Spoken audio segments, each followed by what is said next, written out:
Internet ব্রাউজারের কথা শুনলেই প্রথমে চলে আসে ক্রোমের নাম। এই পর্যন্ত বিশ্বব্যাপী 1000 কোটিবারের বেশি ডাউনলোড করা হয়েছে গুগলের এই ব্রাউজার। এমনকি ব্রাউজারের দুনিয়ায় 65% ক্রোমের দখলে। এবার সেই ক্রোম ব্রাউজারকে বিক্রি করতে পারে আলফাবেট ইনকর্পোরেশন। সার্চ মার্কেটের ক্ষেত্রে এক চেষ্টি আধিপত্য তৈরির মাধ্যমে অবৈধ সুবিধা নিচ্ছে গুগলকে গেল আগস্টে এমন রায় দেন মার্কিন আদালত। এক চেষ্টিয়া ব্যবসার জন্য ক্রোম ব্রাউজারকে আলাদা প্রতিষ্ঠান হিসেবে বিক্রি করতে গুগলকে বাধ্য করা আইনি প্রস্তাবনা দিয়েছে যুক্তরাষ্ট্রের বিচার বিভাগ। গুগল ক্রোম অনলাইন সার্চ মার্কেটের প্রায় 90% নিয়ন্ত্রণ করে, যার জন্য সার্চ ইঞ্জিনটিকে 5 বছরের জন্য ব্রাউজারের বাজারে পুনরায় প্রবেশের অনুমতি দেওয়া উচিত নয়।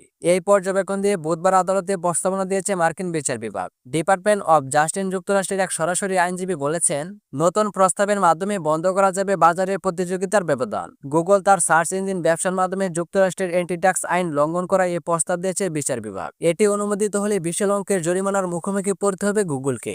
এটির ব্যবহার কমে গেলে গুগলের ব্যবসায় বড় ধরনের ধাক্কার আশঙ্কা বিশেষজ্ঞদের। দর্শক, এই ছিল আজকের ভিডিও। পরবর্তী ভিডিওর জন্য সাবস্ক্রাইব করে পাশে দেখবেন। ধন্যবাদ সবাইকে।